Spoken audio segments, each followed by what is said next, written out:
Masih ya bersama saya pribadi Denny Wijaya. 6 metode cara tantangan atau menata atau sistem perbedaan signifikan dengan jaringan atau dengan pekerjaan atau imbuhan tanpa imbuhan, maksud saya yaitu kalimat baku kerja jadi timbul. Perbedaannya adalah signifikannya adalah pergerakan itu ada kesatuan-kesatuannya, ya terutama di Indonesia. Ketika kita berbicara ulama atau tokoh-tokoh atau pemuka-pemuka agama, pengajar, profesi pengajar di sini, atau juga barangkali tokoh-tokoh umaro atau pemerintah atau yang bekerja di pemerintah, tentunya ada departemen-departemen ya, strukturalnya ya, bentuk dari organisasi wadahnya. Makanya berhati-hati ketika ada himbuan tambahan, kalimat tambah di itu ada bisa pemerintahan Belanda, Portugis, Inggris, Jepang ya, yang pertama kali juga mencatat sejarah terlama di Asia 355 tahun ya, 365 ya, belum lagi ada pemberontakan.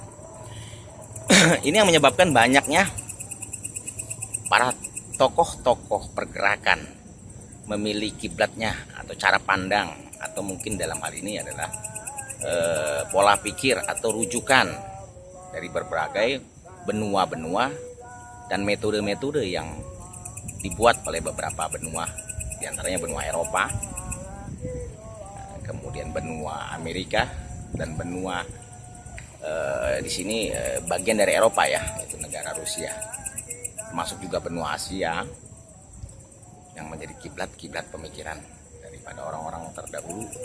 Tanda kutip di sini adalah peralihan antara kesultanan ke pembentukan negara kesatuan Republik Indonesia. Banyak mereka ini asli ya dalam mempelajari baik metode-metode pola pikir konsep dari pemikiran katakanlah Marx di sini, pengikutnya sisme ya. Kalau saya katakan ajaran berarti berbentuk kurikulum, dan juga dalam ini adalah ada syarat-syarat mencarinya dan kemudian menjadi pelajaran ke depan harinya.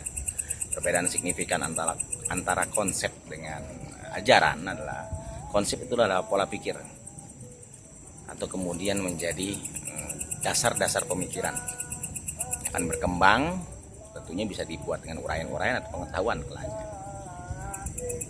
Dan mereka atau beliau-beliau ini sempat, kalau dalam bahasa gaulnya atau pergaulan sehari-hari, pasang badan ya, untuk mempelajari langsung kepada orang-orang yang memang mempunyai pola pikir atau konsep-konsep pemikiran tersebut. Katakanlah Marx, berapa kali saya katakan Mao Tse-tung, dan tokoh-tokoh liberal lainnya ya, yang punya pola-pola kebebasan dalam aplikasikan dari pemikiran, sehingga mereka ini benar-benar masang fondasi diri untuk bagaimana menerapkan pas tidaknya komposisi, cara pandang, kultur, budaya di Indonesia ini.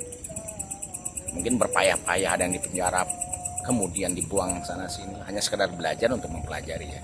Kemudian apakah pantas tidaknya untuk diterapkan di bangsa Indonesia dengan kultur budaya yang pernah ada zaman kerajaan, kesultanan, sampai pada republik saat ini. Mereka pelajari satu persatu dan dicoba langsung kepada orang-orang yang terawal ya dalam NKRI, tanda kutip di sini. Alhamdulillah ya, dari hasil-hasil yang ada setelah peralihan itu banyak peranan ya daripada pangeran-pangeran yang menjadi tokoh-tokoh pergerakan.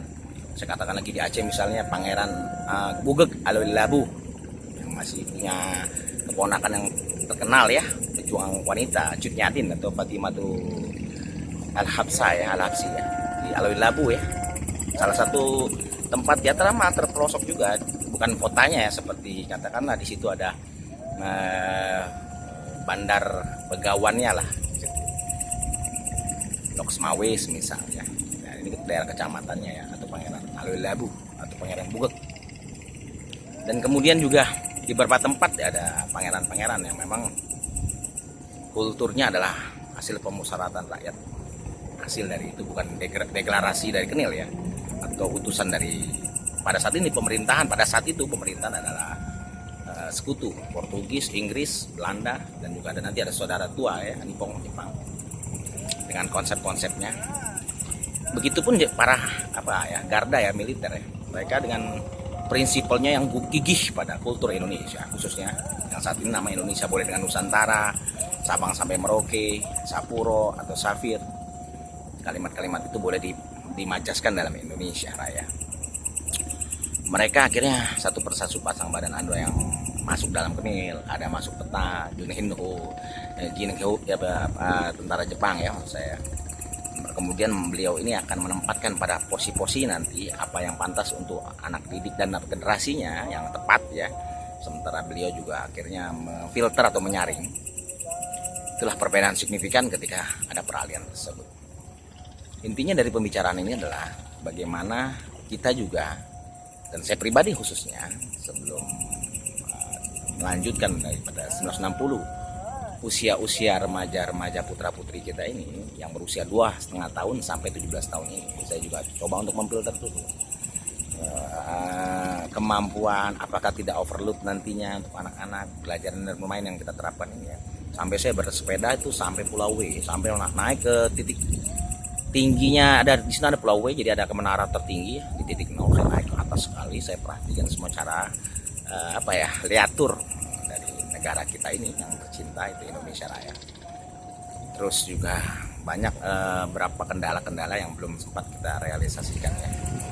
Untuk itu marilah bersama-sama, kami para pergerakan tidak meminta semuanya itu pro, tapi minimal kalian tuh cinta diri kalian dengan putra-putri kalian yang sudah tua 63 tahun ke atas ya, mungkin cinta dengan cucu-cucunya. Tidak perlu seluruhnya pro, pasti ada pro dan kontra ya. Dan pura-pura ada yang tidak tahu itu udah pasti. Tapi minimal untuk diri sendiri, sudah punya keluarga ya untuk anaknya, sudah punya cucu-cucu ya untuk cucunya. Minimal sayangilah mereka karena titipan Allah. Hal yang paling menyedihkan adalah bukan karena kita punya label keburukan di masa lampau, toh para sahabat Rasul, Nabi juga seperti itu pernah, ataupun kakek nenek moyang atau bapak moyang kita juga pernah melakukan kesalahan, karena manusia wal insanu mahal yang pernah melakukan kesalahan fatal, lalai lupa akan jatuh derajatnya. Tapi ketika dia naik derajatnya, dia akan menjadi orang yang lebih mulia daripada malaikat. Akan tetapi lebih lanjut lagi, kalaupun sudah terlabel pada diri kita pribadi, toh yang penting ada jalur-jalurnya untuk kita tempuh, yaitu bapak moyang kita. Yang lebih sedih lagi ketika tidak bersedihnya akan mati nilai-nilai perjuangan daripada leluhur. Khususnya pribadi saya, mungkin yang lain juga, itu lebih menyedihkan lagi dan lebih terlabel di dunia dan akhirat ketika mematikan dari apa yang nilai perjuangan yang pernah diperjuangkan oleh beliau-beliau. Salam kemenangan, bukan hanya menang. Bagi saya sekarang adalah menyelesaikan persembahan bagi kesatuan berbagai bangsa-bangsa di negara ini. Saya Deddy Sutawijaya, salam kemenangan.